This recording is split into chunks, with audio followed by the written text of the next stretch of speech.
ಎಲ್ರಿಗೂ ನಮಸ್ಕಾರ. ದಿನಾಂಕ 11/9/2021 ಇವತ್ತಿನ ಬೆಳಗಿನ ಮಾತುಕತೆಗೆ ಬಂದಿದ್ದೀನಿ. ಇವತ್ತಿನ ವಸ್ತು ವಿಷಯ ಸಮಸ್ಯೆಗಳು ಮತ್ತು ಅದರ ನಿರ್ವಹಣೆ. ಹೌದು, ಪ್ರತಿಯೊಬ್ಬರಿಗೂ ಸಮಸ್ಯೆಗಳಿವೆ. ಪ್ರತಿಯೊಬ್ಬರು ಸಮಸ್ಯೆಯ ಸುಳಿಯಲ್ಲಿಯೇ ಚಲನೆಗೊಂಡಿದ್ದಾರೆ, ಚಲಿಸುತ್ತಿದ್ದಾರೆ. ಸಮಸ್ಯೆ ಇಲ್ಲದ ಮನುಷ್ಯ ಕೂಡ ಇಲ್ಲ, ಸಮಸ್ಯೆ ಇಲ್ಲದ ದೇಶ ಕೂಡ ಇಲ್ಲ. ಪ್ರತಿಯೊಬ್ಬರಿಗೂ ಅವ್ರದೇ ಆದ ಸಮಸ್ಯೆಗಳಿದ್ದಾವೆ. ಪ್ರಾಣಿ, ಪಕ್ಷಿ, ಜಲಚರಗಳು, ಸರೀಸೃಪಗಳು, ಅವ್ರಿಗೂ ಕೂಡ ಸಮಸ್ಯೆಗಳಿದ್ದಾವೆ. ಆದರೆ ಪ್ರಕೃತಿಗೆ ಮಾತ್ರ ಸಮಸ್ಯೆ ಇಲ್ಲ. ಆದರೆ ನಾವು ಪ್ರಕೃತಿಗೆ ಸಮಸ್ಯೆ ಆಗ್ತಾ ಇದ್ದೀವಿ. ಹಾಗಾಗಿ ಇವತ್ತು ಸಮಸ್ಯೆ ಮತ್ತು ಅದರ ನಿರ್ವಹಣೆ ಕುರಿತು ಒಂದಿಷ್ಟು ಮಾತುಕತೆಯನ್ನು ನಿಮ್ಮ ಜೊತೆ ಆಡಲು ಬಂದಿದ್ದೇನೆ.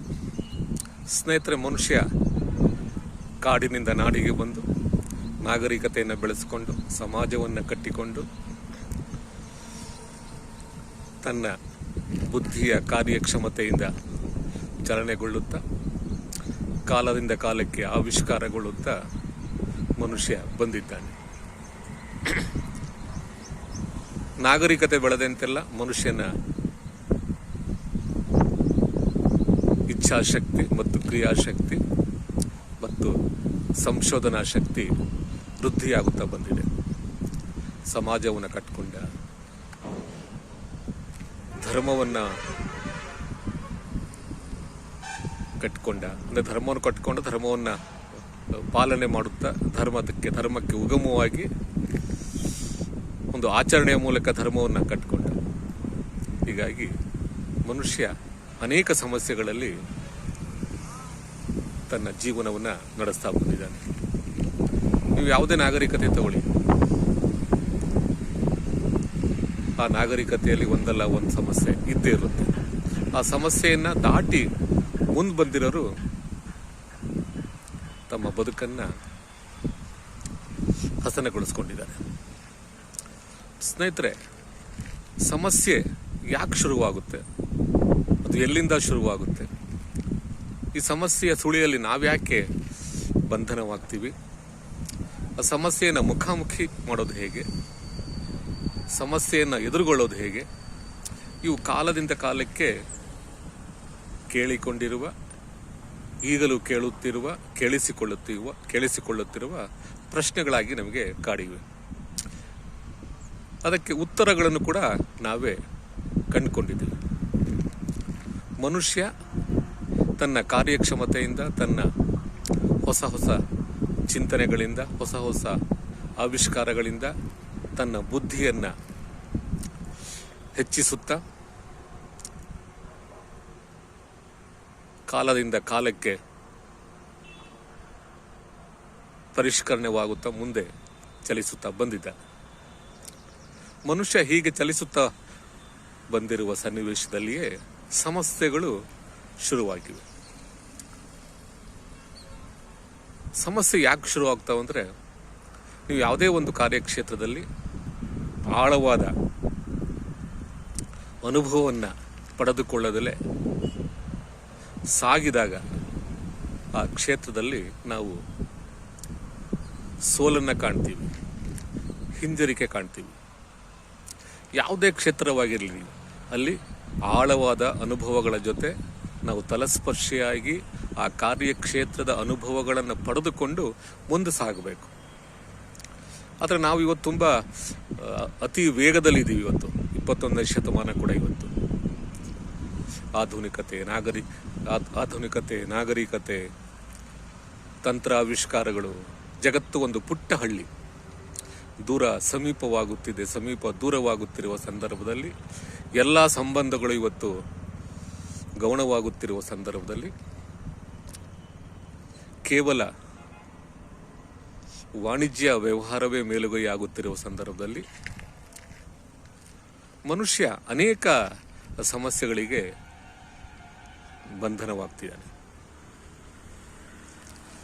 ಈ ಸಮಸ್ಯೆಗಳನ್ನು ದಾಟೋದು ಹೇಗೆ? ಯಾಕಂದರೆ ಪ್ರತಿಯೊಬ್ಬರಿಗೂ ಅವ್ರದೇ ಆದ ಸಮಸ್ಯೆಗಳಿದ್ದಾವೆ, ಅವ್ರದೇ ಆದ ಕಾರ್ಯಯೋಜನೆಗಳಿದ್ದಾವೆ, ಅವ್ರದೇ ಆದ ಕ್ರಿಯಾ ಯೋಜನೆಗಳಿದ್ದಾವೆ, ಅವ್ರದೇ ಆದ ಇಚ್ಛಾಶಕ್ತಿ ಇದ್ದಾವೆ, ಅವ್ರದೇ ಆದ ವ್ಯವಹಾರಗಳಿದ್ದಾವೆ, ಅವ್ರದೇ ಆದ ಚಿಂತನೆಗಳಿದ್ದಾವೆ. ಅವೆಲ್ಲವನ್ನು ಅವರು ಮೀರುತ್ತಾ ಅವೆಲ್ಲವನ್ನು ಸಾಧಿಸಿಕೊಳ್ಳುತ್ತಾ ಹೋಗುವ ಸಂದರ್ಭದಲ್ಲಿ ಅನೇಕ ಸಮಸ್ಯೆಗಳು ಅವ್ರಿಗೆ ಎದುರಾಗ್ತವೆ. ಯಾಕಂದರೆ ಸಮಸ್ಯೆಯ ಮೂಲವನ್ನು ನಾವು ಹುಡುಕಬೇಕಾಗಿದೆ. ಹೇಗೆ ನಾವು ಕಾಯಿಲೆಯ ಮೂಲವನ್ನು ನಾವು ಹಿಡಿದು ಹೋಗ್ತೀವೋ ಹಾಗೆ ಸಮಸ್ಯೆಯ ಮೂಲವನ್ನು ನಾವು ಹುಡುಕಬೇಕಾಗಿದೆ. ಅದು ಯಾವುದೇ ಕ್ಷೇತ್ರ ಇರಲಿ, ಭಾಷೆ ಇರಲಿ, ಸಾಹಿತ್ಯ ಇರಲಿ, ಸಂಗೀತ ಇರಲಿ, ರಾಜಕೀಯವಿರಲಿ, ಧರ್ಮವಿರಲಿ, ಧಾರ್ಮಿಕತೆ ಇರಲಿ, ಭಯೋತ್ಪಾದನೆ ಇರಲಿ, ಜಾಗತೀಕರಣ ಇರಲಿ, ಜನಾಂಗೀಯ ದ್ವೇಷವಿರಲಿ, ವರ್ಣ ತಾರತಮ್ಯವಿರಲಿ, ಅದರ ಮೂಲ ಸ್ವರೂಪಕ್ಕೆ, ಅದರ ಮೂಲ ಸಮಸ್ಯೆಗೆ ನಾವು ಹೋಗಬೇಕಾಗಿದೆ. ಆ ಸಮಸ್ಯೆಗಳನ್ನು ನಿವಾರಣೆ ಮಾಡಬೇಕು ಅಂದರೆ ನಾವು ಆ ಮೂಲ ಸ್ವರೂಪಕ್ಕೆ ಹೋಗಬೇಕು. ಆ ಮೂಲ ಕಾರ್ಯಕ್ಷೇತ್ರದ ಅನುಭವಗಳನ್ನು ಪಡೆದು ನಾವು ಅದರ ಜೊತೆ ಅನುಸಂಧಾನ ಮಾಡಿ ನಮ್ಮ ವಿಚಾರಗಳನ್ನು ವರ್ತಮಾನಕ್ಕೆ ನಾವು ಮುರಿದು ಕಟ್ಟಬೇಕಾಗಿದೆ. ನೋಡಿ, ಒಬ್ಬ ಕ್ರೀಡಾ ಜಗತ್ತಿನ ಒಬ್ಬ ಅಭ್ಯರ್ಥಿ ತನ್ನ ಕ್ರೀಡೆಯಲ್ಲಿ ಸೋಲು ಕಂಡಾಗ ಮತ್ತೊಬ್ಬ ಕ್ರಿಕೆಟ್ ಆಟಗಾರ ತನ್ನ ಕಾರ್ಯಕ್ಷೇತ್ರದಲ್ಲಿ ಸೋಲು ಕಂಡಾಗ ಮತ್ತು ಸಂಗೀತ ಕ್ಷೇತ್ರದಲ್ಲಿ ಸಂಗೀತಗಾರ ಸೋಲು ಕಂಡಾಗ ಮತ್ತು ಚಲನಚಿತ್ರ ರಂಗದಲ್ಲಿ ನಿರ್ದೇಶಕ ವಿಫಲವಾದಾಗ ಮತ್ತು ರಾಜಕೀಯ ಕ್ಷೇತ್ರದಲ್ಲಿ ತನ್ನ ವಿಚಾರಗಳನ್ನು ಅಭಿವ್ಯಕ್ತಿಸುವುದಕ್ಕೆ ಸಾಧ್ಯವಾಗದಿದ್ದ ಕಾರಣ ಇವೆಲ್ಲ ಸಂಗತಿಗಳ ಬಗ್ಗೆ ನಾವು ಯೋಚನೆ ಮಾಡ್ತಾ ಹೋದರೆ ಆಯಾ ಕ್ಷೇತ್ರದ ಅನುಭವಗಳನ್ನು ನಾವು ಸರಿಯಾಗಿ ಪಡೆದುಕೊಂಡಿರುವುದಿಲ್ಲ. ಹಾಗಾಗಿ ನಾವು ಆಯಾ ಕ್ಷೇತ್ರದ ಅನುಭವಗಳನ್ನು ನಾವು ಪಡಿಬೇಕು ಅಂದರೆ ನಾವು ನಮ್ಮ ಬದುಕನ್ನು ಅತ್ಯಂತ ಶಿಸ್ತುಬದ್ಧವಾಗಿ, ವಸ್ತುನಿಷ್ಠವಾಗಿ, ಸ್ಪಷ್ಟವಾಗಿ, ನಿಖರವಾಗಿ ಆ ಸಮಸ್ಯೆಯ ರೂಢಿ ಮೂಲವನ್ನು ನಾವು ಸತತ ಅಭ್ಯಾಸದ ಮೂಲಕ ನಾವು ಅದನ್ನು ಪಡಿಬೇಕಾಗುತ್ತೆ. ಏಕೆಂದರೆ ಎಲ್ಲ ಶ್ರೇಯಸ್ಸಿಗೆ, ಎಲ್ಲ ಸಾಧನೆಗೆ ಅನುಭವಗಳೇ ತಾಯಿ ಬೇರು. ಪ್ರತಿಯೊಂದು ಅನುಭವದಿಂದ ನಾವು ಒಂದು ಹೊಸ ಚಿಂತನೆಗಳನ್ನು, ಹೊಸ ಗ್ರಹಿಕೆಗಳನ್ನು ನಾವು ಕಲಿಬೇಕಾಗುತ್ತೆ. ಕಲಿಯಲೇಬೇಕು, ಕಲಿಯುತ್ತಾ ಹೋಗ್ತಿದ್ದೀವಿ. ಹಾಗಾಗಿ ಸಮಸ್ಯೆಗಳನ್ನು ನಾವು ಬಂದಾಗ ಪಾರಾಗೋದು ಹೇಗೆ, ಇದನ್ನು ನಾವು ಯೋಚನೆ ಮಾಡಬೇಕು. ಒಂದು ರೋಗ ಬಂದಾಗ ನಾವು ಯಾವ ರೀತಿ ಯೋಚನೆ ಮಾಡ್ತೀವೋ, ರೋಗ ಬರೋದಕ್ಕಿಂತ ಮುಂಚೆ ನಮ್ಮ ಆರೋಗ್ಯವನ್ನು ಹೇಗೆ ಇಟ್ಕೋಬೇಕು ನಾವು ಅದನ್ನು ಯೋಚನೆ ಮಾಡಬೇಕು. ಯಾಕಂದರೆ ಪ್ರತಿಯೊಬ್ಬರೂ ಸಹ, ಇಡೀ ಜಗತ್ತಿನ ಪ್ರತಿಯೊಬ್ಬ ನಾಗರಿಕ ಪ್ರಜೆಯೂ ಕೂಡ ಒಂದಲ್ಲ ಒಂದು ಸಮಸ್ಯೆಗೆ ಅವನು ಸಿಲುಕಿದ್ದಾನೆ. ಎಲ್ಲ ದೇಶಗಳು ಇವತ್ತು ಒಂದಲ್ಲ ಒಂದು ಸಮಸ್ಯೆಗೆ ಸಿಲುಕೊಂಡಿದ್ವಿ. ಧರ್ಮ ಇರ್ಬೋದು, ಧಾರ್ಮಿಕತೆ ಇರ್ಬೋದು, ಭಯೋತ್ಪಾದನೆ ಇರ್ಬೋದು, ಜಾಗತೀಕರಣ ಇರ್ಬೋದು, ರಾಜಕೀಯ ಕ್ಷೇತ್ರ ಇರ್ಬೋದು, ಅದು ಯಾವುದೇ ಕ್ಷೇತ್ರವಿರಲಿ ಅಲ್ಲಿ ಸಮಸ್ಯೆಗಳಿದ್ದಾವೆ. ಎಲ್ಲ ದೇಶಗಳು ಇವತ್ತು ಒಂದಲ್ಲ ಒಂದು ಸಮಸ್ಯೆಗೆ ಇವತ್ತು ಸಿಕ್ಕಿಕೊಂಡಿವೆ. ಈ ಸಮಸ್ಯೆಯನ್ನು ನಿವಾರಣೆ ಮಾಡಬೇಕಾದ್ರೆ, ಈ ಸಮಸ್ಯೆಯನ್ನು ನಾವು ಇತ್ಯರ್ಥಪಡಿಸ್ಕೋಬೇಕಾದ್ರೆ, ಈ ಸಮಸ್ಯೆಯನ್ನು ನಾವು ಅದರ ಮೂಲ ಸ್ವರೂಪಕ್ಕೆ ಹೋಗಿ ನಾವು ಅದರ ಅನುಭವಗಳನ್ನು ಪಡೆದು ಮುಂದೆ ಬರಬೇಕು ಅಂದರೆ ನಾವು ಸಮಸ್ಯೆಯ ಆಳವನ್ನು ನಾವು ನೋಡಬೇಕಾಗುತ್ತೆ. ಒಂದು ಪರೀಕ್ಷೆ ಅನ್ಕೊಡೋಣ. ಆ ಪರೀಕ್ಷೆಯಲ್ಲಿ ಒಬ್ಬ ವಿದ್ಯಾರ್ಥಿ ಫೇಲ್ ಆದಾಗ ಆ ವಿದ್ಯಾರ್ಥಿ, ನಾನು ಎಲ್ಲಿ ಸೋತಿದ್ದೇನೆ, ನಾನು ಯಾವುದನ್ನ ಅಭ್ಯಾಸ ಮಾಡಬೇಕಾಗಿತ್ತು ಅನ್ನೋದನ್ನು ಯೋಚನೆ ಮಾಡಬೇಕು. ಹಾಗಾಗಿ ಸಮಸ್ಯೆಗಳು, ನಾವು ಹುಟ್ಟಿದಿನಿಂದ ಸಾಯುವವರೆಗೂ ಸಮಸ್ಯೆಗಳಲ್ಲಿ ನಾವು ಇರ್ತೀವಿ. ಆದರೆ ಒಬ್ಬ ಬುದ್ಧಿವಂತ ವ್ಯಕ್ತಿ ಈ ಸಮಸ್ಯೆಗಳ ಮೂಲ ಚೂಲಗಳನ್ನು ಮತ್ತು ಸಮಸ್ಯೆಯ ಆಳ ಅಗಲಗಳನ್ನು ಅಭ್ಯಾಸ ಮಾಡ್ತಾ ಆ ಅನುಭವಗಳನ್ನು ಪಡೆದುಕೊಳ್ಳುತ್ತಾ ಅವನು ಮುಂದೆ ಸಾಗಿದಾಗ ಅವನ ದಾರಿ ಸಲೀಸಾಗಿ ದಾರಿ ಗೋಚರಿಸುತ್ತೆ. ಹಾಗಾಗಿ ನಾವು ಸಮಸ್ಯೆಗಳನ್ನು ಬಂದಾಗ ಅಯ್ಯೋ ನನಗೆ ಸಮಸ್ಯೆ ಬಂದ್ಬಿಡ್ತು ಅನ್ನೋದನ್ನು ನಾವು ಕೈ ಚೆಲ್ಲಬಾರ್ದು. ಆ ಸಮಸ್ಯೆಗಳ ಆಳಕ್ಕೆ ಹೋಗಬೇಕು. ಆಳಕ್ಕೆ ಹೋಗಿ ಆ ಸಮಸ್ಯೆಯ ಕಾರ್ಯಕ್ಷೇತ್ರವನ್ನು, ಆ ಸಮಸ್ಯೆಯ ಕಾರ್ಯಕ್ಷಮತೆಯನ್ನು ನಾವು ಅರಿವಾದಾಗ ನಮ್ಮ ಕ್ರಿಯಾ ಯೋಜನೆಗೆ, ನಮ್ಮ ಆಚಾರ ವಿಚಾರಗಳಿಗೆ, ನಮ್ಮ ಬುದ್ಧಿವಂತಿಕೆಗೆ ಒಂದು ದಾರಿ ಸಿಗುತ್ತೆ. ಯಾಕಂದರೆ ಪ್ರತಿಯೊಂದು ಒಂದಲ್ಲ ಒಂದು ಸಮಸ್ಯೆಗೆ ಒಂದು ಪರಿಹಾರ ಇದ್ದೇ ಇರುತ್ತೆ. ಅದನ್ನು ನಾವು ಕಂಡುಕೋಬೇಕಷ್ಟೆ. ನಾವು ಸಮಸ್ಯೆಯನ್ನು ನಾವು ಸರಿಯಾಗಿ ಅಭ್ಯಾಸ ಮಾಡದಲೇ, ಸಮಸ್ಯೆಯ ಆಳಕ್ಕೆ ಹೋಗದಲೇ, ಅರ್ಧಂಬರ್ಧ ತಿಳುವಳಿಕೆಯಿಂದ ನಾವು, ಅರ್ಧಂಬರ್ಧ ಗ್ರಹಿಕೆಯಿಂದ ನಾವು ಮುಂದೆ ಹೋದರೆ ನಿರಾಸೆ, ಜಿಗುಪ್ಸೆ, ಸಿಟ್ಟು, ಸೆಡವು, ಖಿನ್ನತೆ, ವಿಷಾದ, ಮಾನಸಿಕ ಒತ್ತಡ ಇವೆಲ್ಲಕ್ಕೂ ನಾವು ಒಳಗಾಗ್ತೀವಿ. ಹಾಗಾಗಿ ನಾವು ಸಮಸ್ಯೆಗಳ ಮೂಲ ಚೂಲಗಳನ್ನು ಹುಡುಕಬೇಕು. ಸಮಸ್ಯೆಗಳ ಆಳ ಅಗಲಕ್ಕೆ ಹೋಗಬೇಕು. ಅಲ್ಲಿ ನಾವು ಎಲ್ಲಿ ಹಿಡಿಯುವುದೀವಿ, ಎಲ್ಲಿ ನಾವು ಸೋತಿದ್ದೀವಿ ಅನ್ನೋದನ್ನು ನಾವು ಅಲ್ಲಿ ಸಂಶೋಧನೆ ಮಾಡಬೇಕು. ಆ ಸಂಶೋಧನೆಗಳನ್ನು ಮಾಡಿ ನಮ್ಮ ಕಾರ್ಯಕ್ಷಮತೆಗೆ, ನಮ್ಮ ಕಾರ್ಯವೃದ್ಧಿಗೆ ಮತ್ತು ನಮ್ಮ ಕ್ರಿಯಾ ಯೋಜನೆಗೆ ನಾವು ಅನುಸಂಧಾನಗೊಂಡಾಗ ನಮ್ಮ ಗುರಿಗಳು, ನಮ್ಮ ಯೋಜನೆಗಳು ಒಂದು ದಾರಿ ಸಿಗುತ್ತೆ, ಒಂದು ಹೊಸ ದಾರಿ ಸಿಗುತ್ತೆ. ಹಾಗಾಗಿ ನಾವು ಈ ಜೀವನವೆಂಬ ಸಮುದ್ರದಲ್ಲಿ ಸಮಸ್ಯೆಗಳ ಜೊತೆ ನಾವು ಈಜಾಡ್ತೇವೆ. ಸಮಸ್ಯೆ ಇಲ್ದಿರೋ ಯಾವ ಕ್ಷಣನೂ ಕೂಡ ಇಲ್ಲ. ಹಾಗಾಗಿ ಪ್ರತಿಯೊಂದು ಗಳಿಗೆಯಲ್ಲಿ, ಪ್ರತಿಯೊಂದು ಕ್ಷಣದಲ್ಲೂ ಕೂಡ ಒಂದು ಸಮಸ್ಯೆ ಇದೆ. ಆದರೆ ಆ ಸಮಸ್ಯೆಗೆ ನಾವು ಪರಿಹಾರ ಕಂಡುಕೋಬೇಕು. ಆ ಪರಿಹಾರ ಕಂಡುಕೊಂಡು ವರ್ತಮಾನದ ಜೊತೆ ಅನುಸಂಧಾನ ಮಾಡ್ತಾ, ವರ್ತಮಾನದ ಗ್ರಹಿಕೆಗಳನ್ನು ಮುರಿದು ಕಟ್ಟುತ್ತಾ ನಾವು ಮುಂದೆ ಸಾಗಿದಾಗ ನಮ್ಮ ಯೋಜನೆಗಳು, ನಮ್ಮ ಆಸೆಗಳು, ನಮ್ಮ ಆಕಾಂಕ್ಷೆಗಳು, ನಮ್ಮ ದಾರಿಗಳು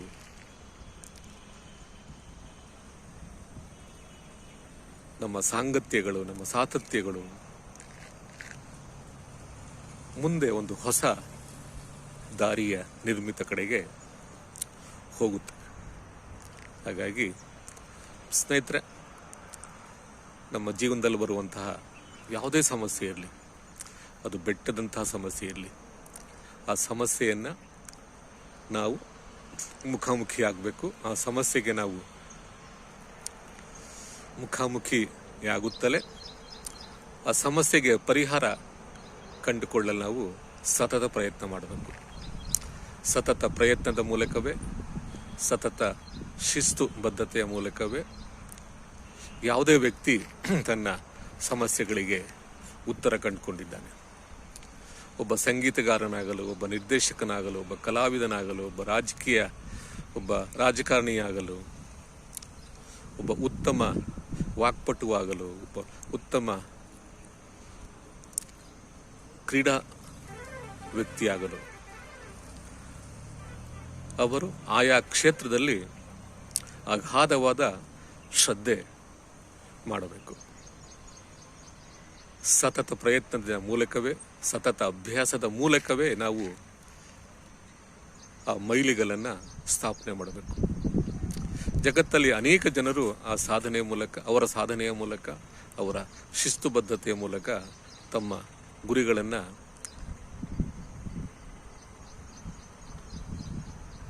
ಗುರಿಗಳನ್ನು ನೋಡಿ ಮುಂದೆ ಹೋಗಿದ್ದಾರೆ, ಜಯಿಸಿದ್ದಾರೆ. ನೋಡಿ, ಉದಾಹರಣೆಗೆ ಒಬ್ಬ ಸಂಗೀತಗಾರನಾಗಲು ಅವನು ಕನಿಷ್ಠ ಪಕ್ಷ ದಿನಕ್ಕೆ ಒಂದು 7-8 ಗಂಟೆ ಸತತ ಅಭ್ಯಾಸ ಮಾಡಬೇಕು. ತನ್ನ ಗುರುಗಳ ಮುಖಾಂತರವೋ, ತನ್ನ ಅನುಭವಗಳ ಮುಖಾಂತರವೋ, ತನ್ನ ಸೋಲಿನ ಅನುಭವಗಳ ಮುಖಾಂತರವೋ ಸತತವಾಗಿ ಅಭ್ಯಾಸ ಮಾಡಬೇಕು. ಸತತ ಅಭ್ಯಾಸ ಒಂದೇ ಈ ಸಮಸ್ಯೆಗೆ ಒಂದು ಮೂಲ ಪರಿಹಾರ. ನಾವು ಅಭ್ಯಾಸ ಮಾಡದಲೇ ನೇರವಾಗಿ ಪರೀಕ್ಷೆಗೆ ಹೋದರೆ ನಾವು ಫೇಲ್ ಆಗ್ಬಿಡ್ತೀವಿ. ಹಾಗಾಗಿ ಈ ಬದುಕಿನ ಪರೀಕ್ಷೆಯಲ್ಲಿ ಅನೇಕ ಸಮಸ್ಯೆಗಳು ಬರ್ತವೆ. ಪ್ರತಿಯೊಬ್ಬರಿಗೂ ಸಮಸ್ಯೆ ಕಾಡುತ್ತಾ ಬಂದಿದ್ವಿ. ಸಮಸ್ಯೆ ಇಲ್ದಿರೋ ಮನುಷ್ಯನೇ ಇಲ್ಲ. ಹಾಗಾಗಿ ಸಮಸ್ಯೆಗಳಿಗೆ, ಅದು ಯಾವುದೇ ಸಮಸ್ಯೆ ಆಗಿರ್ಬೋದು, ಸಾಮಾಜಿಕ ಸಮಸ್ಯೆ ಆಗಿರ್ಬೋದು,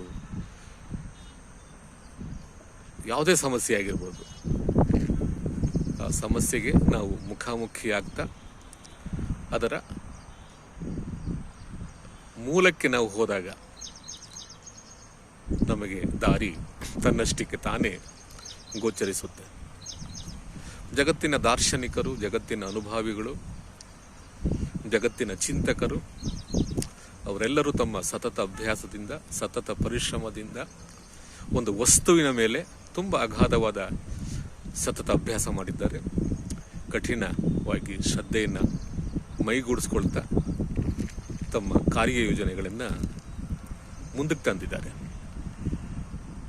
ಹಾಗಾಗಿ ನಾವೆಲ್ಲ 21ನೇ ಶತಮಾನದಲ್ಲಿದ್ದೀವಿ. ಆಧುನಿಕತೆ, ಜಾಗತೀಕರಣ, ತಂತ್ರ ಆವಿಷ್ಕಾರಗಳ ನಡುವೆ ನಾವು ಬದುಕ್ತಾ ಇದ್ದೀವಿ. ಈ ಹೊತ್ತಿನ ಆಧುನಿಕತೆಯ ಪ್ರಪಂಚದಲ್ಲಿ ಎಲ್ಲವೂ ವೇಗದಿಂದ ಚಲಿಸುತ್ತಿರುವ ಸಂದರ್ಭದಲ್ಲಿ ನಾವು ಸಮಸ್ಯೆಗಳ ಮೂಲವನ್ನು ಹುಡುಕಬೇಕಾಗಿದೆ. ಆ ಸಮಸ್ಯೆಗಳಿಗೆ ಅದರ ಕಾರ್ಯಕ್ಷೇತ್ರದ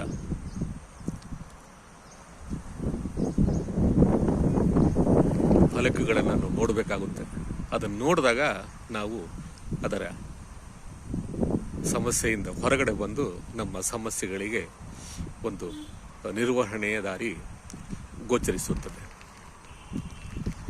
ಸ್ನೇಹಿತರೆ, ಹಾಗಾಗಿ ಅದು ಯಾವುದೇ ಸಮಸ್ಯೆ ಬರಲಿ, ಅದೆಂಥ ಸಮಸ್ಯೆ ಬರಲಿ, ಯಾಕಂದರೆ ಪ್ರತಿಯೊಬ್ಬರಿಗೂ ತಾನು ಬದುಕಬೇಕು, ತಾನು ಚೆನ್ನಾಗಿರಬೇಕು. ನನ್ನನ್ನು ನಂಬಿಕೊಂಡಿರುವ ತಂದೆ ತಾಯಿಂದರು, ನನ್ನ ನಂಬಿಕೊಂಡಿರುವ ಮನೆ, ನಾನು ನಂಬಿಕೊಂಡಿರುವ ಪತ್ನಿ, ಮಕ್ಕಳು, ನಾನು ನಂಬಿಕೊಂಡಿರುವ ಸ್ನೇಹಿತರು ಚೆನ್ನಾಗಿರಬೇಕು ಅಂತ ಆಸೆ ಅಂತೂ ಇದ್ದೇ ಇರುತ್ತೆ. ಆದರೆ ಈ ಆಸೆಗಳನ್ನು ನಾವು ಮೈಗೂಡಿಸ್ಕೊಳ್ಳೋದಕ್ಕೆ ನಾವು ನಮ್ಮ ಸತತ ಅಭ್ಯಾಸ ಒಂದೇ ಒಂದು ಮುಖ್ಯವಾದ ದಿಕ್ಸೂಚಿ ಅಂತ ನಾನಂತೂ ಭಾವಿಸ್ಕೊಂಡಿದ್ದೇನೆ. ಹಾಗಾಗಿ ಅದು ಯಾವುದೇ ಕ್ಷೇತ್ರವಿರಲಿ, ಬರವಣಿಗೆ ಕ್ಷೇತ್ರವಿರಲಿ, ಸಾಹಿತ್ಯ ಕ್ಷೇತ್ರವಿರಲಿ, ಸಂಗೀತ ಕ್ಷೇತ್ರವಿರಲಿ, ಸಿನಿಮಾ ಕ್ಷೇತ್ರವಿರಲಿ, ಆ ಕ್ಷೇತ್ರದಲ್ಲಿ ನಾವು ಅನುಭವಗಳನ್ನು ಪಡೆದುಕೊಂಡಾಗ ಆ ಅನುಭವಗಳ ಮುಖಾಂತರ ನಾವು ನಮ್ಮ ಕನಸುಗಳನ್ನು ಈಡೇರಿಸ್ಕೋಬಹುದು. ಸ್ನೇಹಿತರೆ, ಇಷ್ಟೊತ್ತು ನನ್ನ ಮನಸ್ಸಿನಲ್ಲಿದ್ದ ಅನೇಕ ವಿಷಯಗಳನ್ನು ನಾನು ಹಂಚಿಕೊಂಡಿದ್ದೇನೆ. ಯಾಕಂದರೆ ಈ ಸಮಸ್ಯೆಗಳು ಒಂದು ಅಗಾಧವಾದ ಪ್ರಪಂಚ. ಈ ಸಮಸ್ಯೆಗಳ ಅಗಾಧವಾದ ಸಮುದ್ರದಲ್ಲಿ ಈಜಾಡಿದಾಗಲೇ ಗೊತ್ತಾಗೋದು ನಾವು ಎಲ್ಲಿ ಸರಿಯಾಗಿ ಈಜಾಡಿಲ್ಲ, ಎಲ್ಲಿ ಸರಿಯಾಗಿ ನಾವು ಈಜಾಡಬೇಕಾಗಿತ್ತು. ಹಾಗಾಗಿ ಈ ಬದುಕಿನ ಸಮುದ್ರದಲ್ಲಿ ನೀವೆಲ್ಲ ನಿಮ್ಮ ಸತತ ಅಭ್ಯಾಸದಿಂದ, ಸತತ ಕಠಿಣ ಪರಿಶ್ರಮದಿಂದ ಈಜಾಡಬೇಕು. ನಿಮ್ಮ ಸಮಸ್ಯೆಗಳಿಗೆ ಉತ್ತರವನ್ನು ನೀವೇ ಕಂಡುಕೋಬೇಕು. ಆ ಉತ್ತರವನ್ನು ನೀವೇ ಕಂಡುಕೊಂಡಾಗ ನಿಮ್ಮ ಬದುಕು ಹಸನಗೊಳ್ಳುತ್ತೆ, ನಿಮ್ಮ ಬದುಕು ಬಂಗಾರವಾಗುತ್ತೆ. ನಾವು ನಮ್ಮ ಸಮಸ್ಯೆಗಳಿಗೆ ನಾವು ಬೇರೆಯವ್ರ ಹತ್ರ ಹೋಗೋದು, ಅವರು ನನ್ನ ಸಮಸ್ಯೆಗಳಿಗೆ ಪರಿಹಾರ ಮಾಡ್ತಾರೆ ಅನ್ನೋದನ್ನು ನಾವು ಬಿಟ್ಬಿಡ್ಬೇಕು. ನಮ್ಮ ಸಮಸ್ಯೆಗಳಿಗೆ ನಾವೇ ಪರಿಹಾರವನ್ನು ಕಂಡುಕೋಬೇಕು.